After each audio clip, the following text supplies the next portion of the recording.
Ethan looked at Lily the same way he had seen men look at women on TV. "Lily, please," he said softly. "Let's do that thing again, the one the man and woman did in the video. I like it. It's so nice." Tears welled up in Lily's eyes as she shook her head. "No, brother Ethan, I won't do that again. It hurts so much. I never want to do it in my life again." Are you wondering how these children reached such a point? Why is Ethan asking Lily to do something so unspeakable? How did it get here? And where are their parents in all of this? Stay with me as we uncover the heartbreaking story of Lily and Ethan. 9-year-old Ethan and his 7-year-old sister Lily were often left alone at home. Their parents, Mr. and Mrs. Carter, were hard-working professionals. Ethan and Lily had grown used to being by themselves, though it was far from something they enjoyed.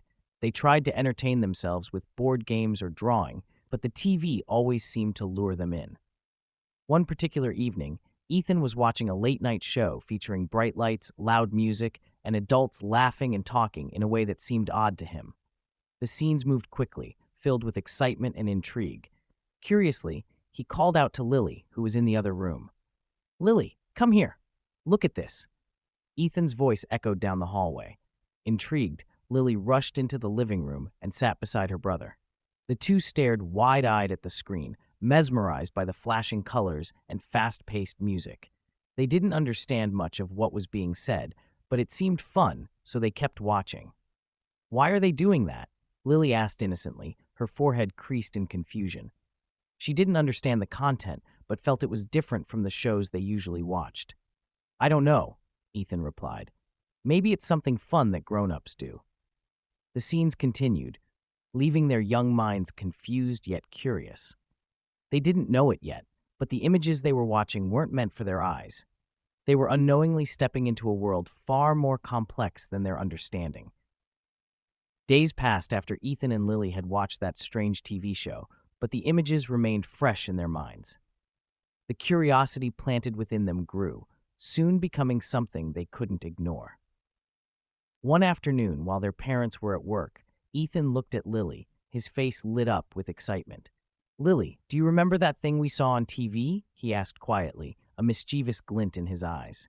Lily's face tensed as the unsettling images crept back into her thoughts. "I don't know, brother Ethan. It didn't feel right," Lily replied, her voice hesitant. But Ethan had already made up his mind. "Let's try it," he said with a playful smile, unaware of the weight of his words. To him, it seemed like just another harmless adventure. Lily frowned, feeling uneasy. "No, brother Ethan. Mom said we shouldn't copy things we see on TV," she said softly. But Ethan, oblivious to the implications, persisted. "Come on, Lily. It's just pretend. No one will know." Lily hesitated, unsure of what to do. Ethan added, "Remember when you went outside that day, even though Mom and Dad told us not to? No one found out, but if you don't do this with me, I'll tell Dad." Lily panicked, not knowing what to do. Neither of them fully understood what they were about to do, but Ethan's words made her feel trapped. Finally, she agreed. She took a deep breath and nodded. "Okay, brother Ethan, let's do it." In that moment, the curiosity that had always driven Ethan and Lily to explore together took a dark turn. Unlike the sweet adventures they usually shared, this time something was different. As they entered the room and lay on the bed, Lily felt a sharp pain. She screamed, running into the living room. "Ah, this is weird, brother Ethan. I never want to do this again in my life," she cried, clutching her chest as tears streamed down her face. The pain was unbearable, far worse than she had imagined.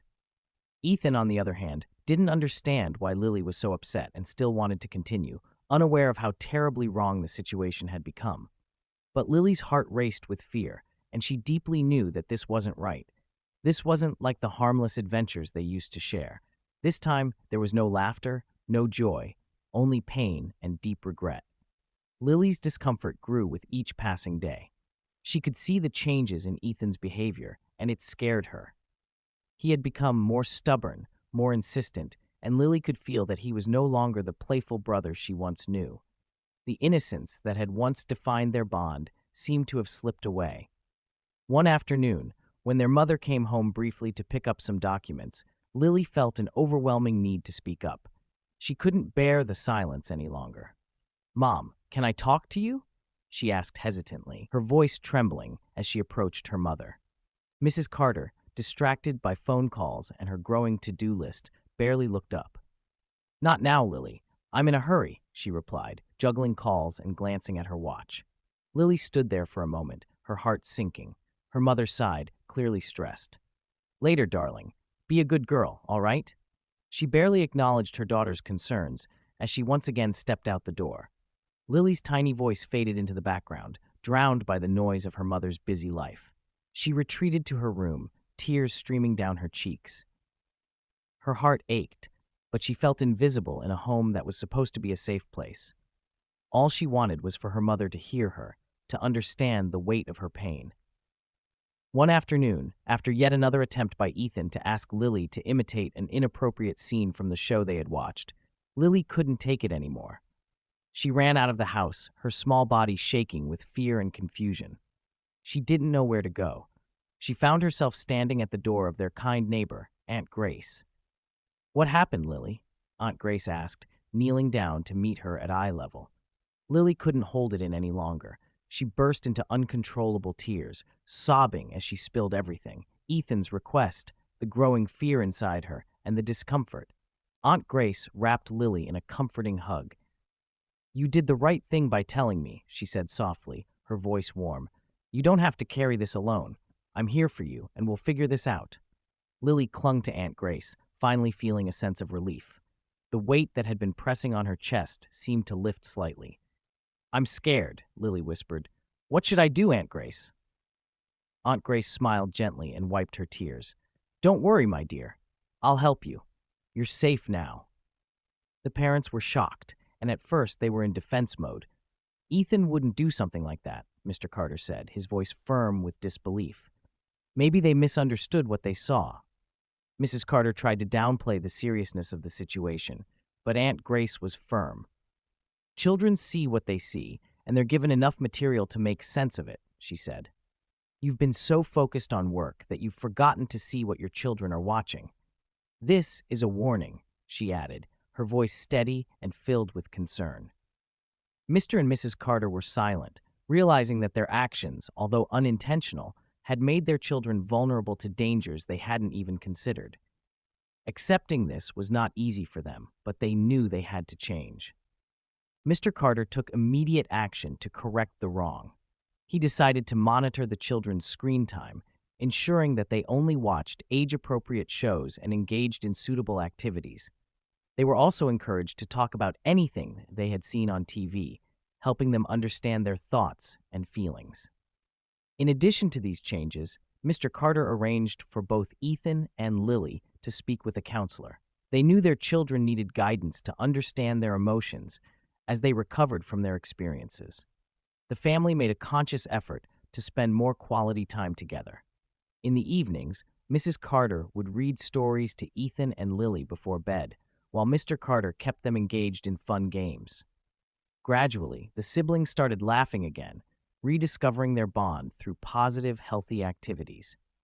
It was a journey, but the Carters were committed to ensuring their children grew up in a safe and nurturing environment, free from the dangers of inappropriate content.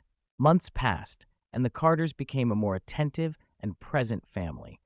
Mrs. Carter made a conscious decision to reduce her work hours, making her family a priority. Mr. Carter, who had always been busy with work, started dedicating his weekends to spending time with Ethan and Lily.